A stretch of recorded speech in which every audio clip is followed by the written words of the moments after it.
Guys, ito na ang pinayod kong coconut. Pinayod na po siya. Lalagyan po natin ang puso ng sabi.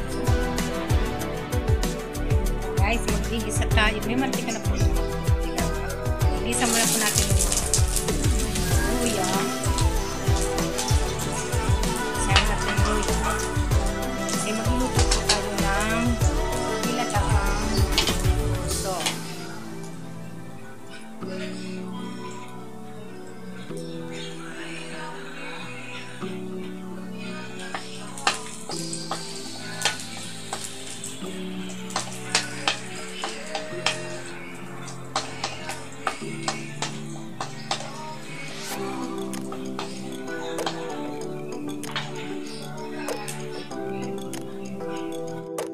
Ang pusong saging. Lalagyan na po natin doon. Isa-sagang po natin lalagyan ng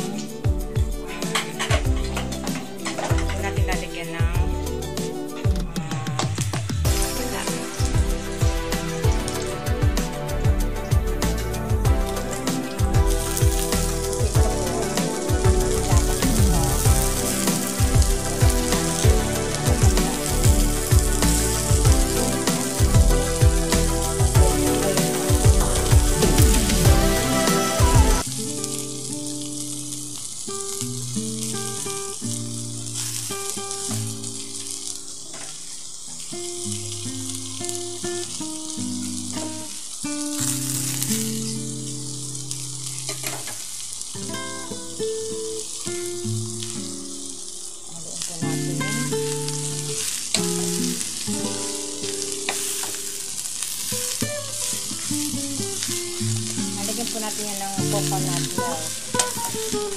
Natapon ng milk na aking pinayod. Tapos ikatapo natin siya ng black pepper, powder onion, and powder garlic.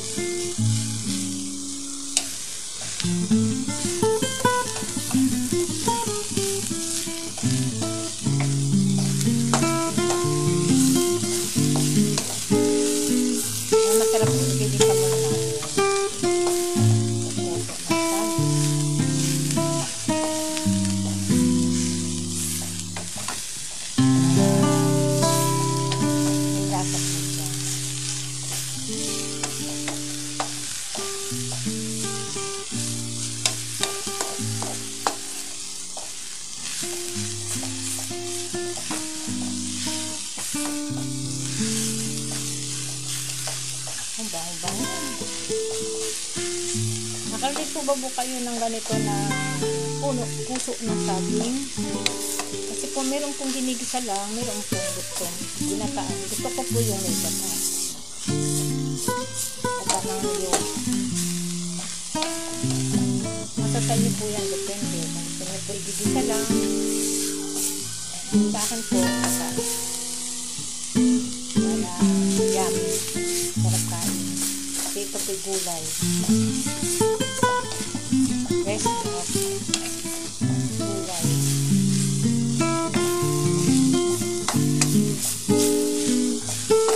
Guys, lalagyan po natin siya ng pepper. Ate po lalagyan ng seasoning. May masarap ng pepper, powder onion, powder garlic. Ayan po. Lagyan na po natin. Tapos saka po natin lalagyan ng gata. Ayan, tingnan mo. Kakon siya ng gata. Kailangan mo natin ang apoy. Oh, bango.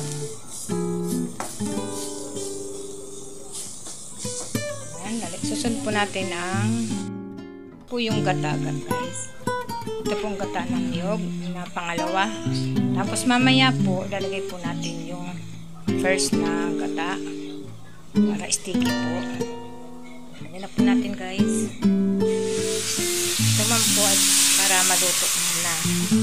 Para maluto po yung puso ng saging. Kukuluan muna natin yan. Tapos may yung first po na gata, siyang mamaya po natin. Pag siya po ay luto na. Yan po natin yung gata. Unang gata, arabi pangalawang gata. Pakuluan muna natin siya.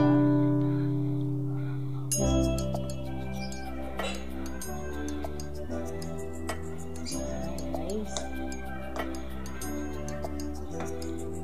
Pakuluan muna natin, guys. Tapos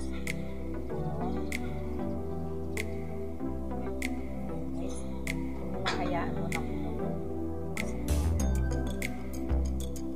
Kasi na po natin ang apoy para po siya makakulo. Palambot po siya ng 10 oras po. Siguro 15 minutes lang. Kasi madali po siya maluto. Guys, abangan po natin susunod. Next step po. Palambutin muna natin to.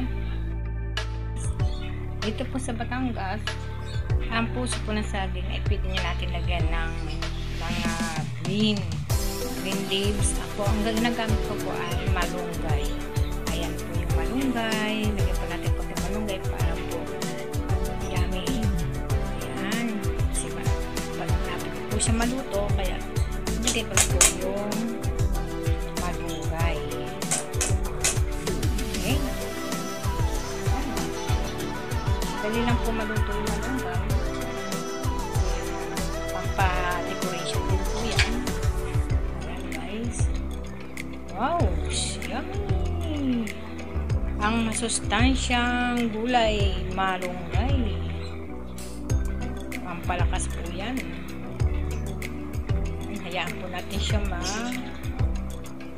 maluto ng kaunti. Luto na po yung puso ng saging. Hindi po alam po ano sa English po ang puso ng saging. Sa Tagalog po ay puso ng saging. Ayan, guys. Kaya natin palubog-lubogin na lang natin ang leaves. Ayan po. Diba? Ganda. Para may kain po nito kasi pinataan, malamis lang. Halo natin ang kaunti. Kasi ang nasa salan. Lagyan ang kain. Dito na po yan. Sarap po yung pagkain sabaw para pagpagsigit sa kanin. Masarap. Ayan, next time po na tayo. Ito na po siya. Ito na po siya, guys.